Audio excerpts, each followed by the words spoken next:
ensure that the kids receiving the bears don't get sick, we have to keep the bears and anything that touched them clean.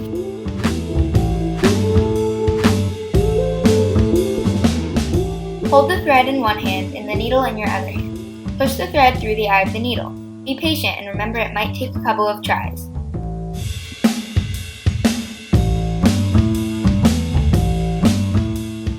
Wrap the thread loosely around your index finger one time and hold the end in place with your thumb. Roll the thread off your index finger using your thumb. Roll your thumb and finger back and forth to create a twist. Be sure to catch the tail end of the thread inside the twist. Then pull the ends tight to create a knot.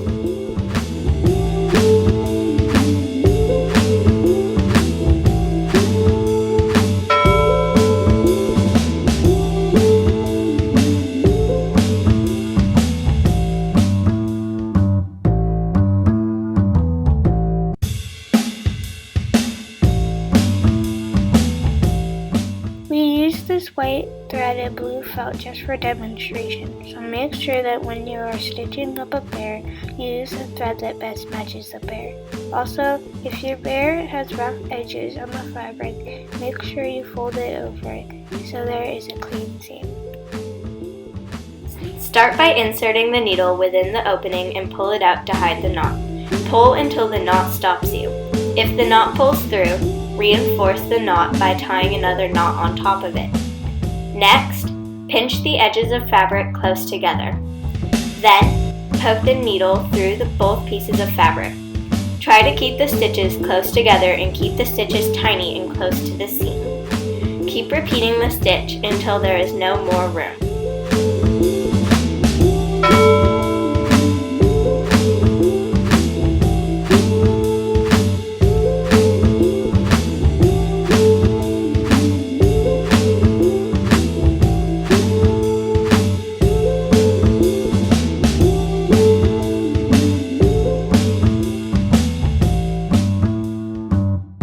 To finish the stitch, cut the thread and leave about an inch to tie a double knot. Then, separate the two pieces of thread and tie the knot.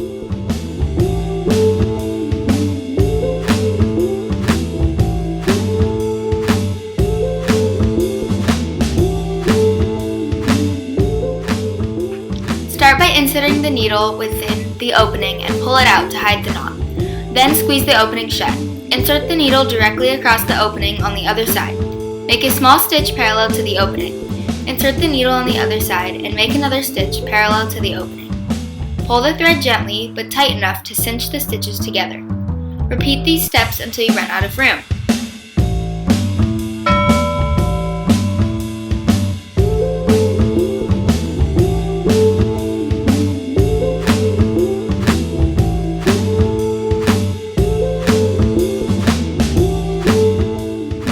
Then do the same thing as you did to end the whip stitch. Cut the thread, but leave about an inch to tie a double knot with the two pieces of separate thread. Then cut off the excess thread.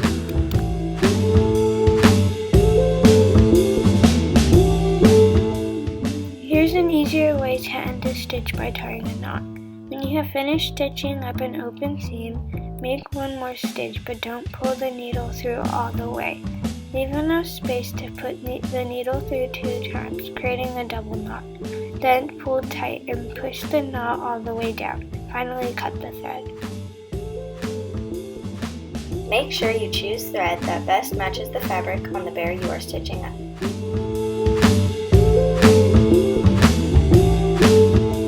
In case you need to take out stitches, here's how to use a seam ripper.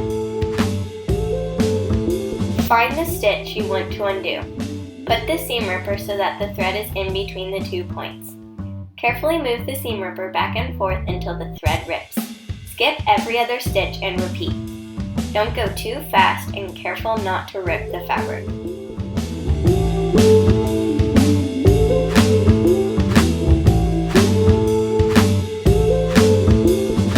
Most bears still need eyes and noses sewn on, but if your bear already has them sewn on, you can skip this part of the video.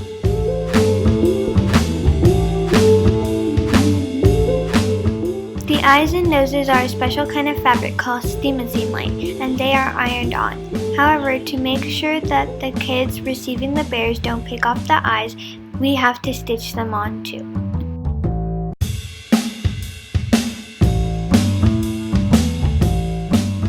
Insert the needle under the edge of the eye, then pull the knot through the fabric. Make diagonal stitches around the eye. Go from the material side of the eye to the outside of the eye. There should be about 7 to 8 stitches. To end the stitch, insert the needle under one of the stitches and pull it through the stitch. It should look like a wagon wheel when you are done. Use the same method for the nose.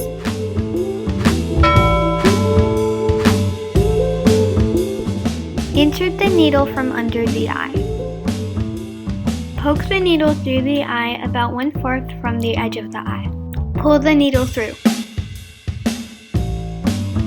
Reinsert the needle right next to the first stitch. Poke the needle through the eye 1/4 from the first stitch. Pull the needle through.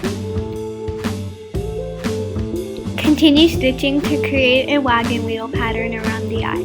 On the last stitch, poke the needle through the existing stitch. Pull the needle through. Then trim the excess thread with scissors. Then you're all done!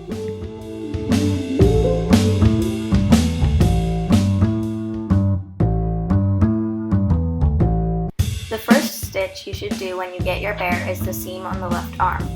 After you finish, you should check with a leader to make sure that you don't have to make any corrections. Then, move on to the right arm stitch and check with the leader. Third, stitch up the left leg and check with the leader.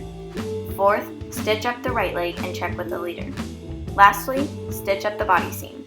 The seam might be on the back of the body or on the side of the body. There shouldn't be a seam on the head. Thank you for watching our video and contributing to the Rare Bear Army!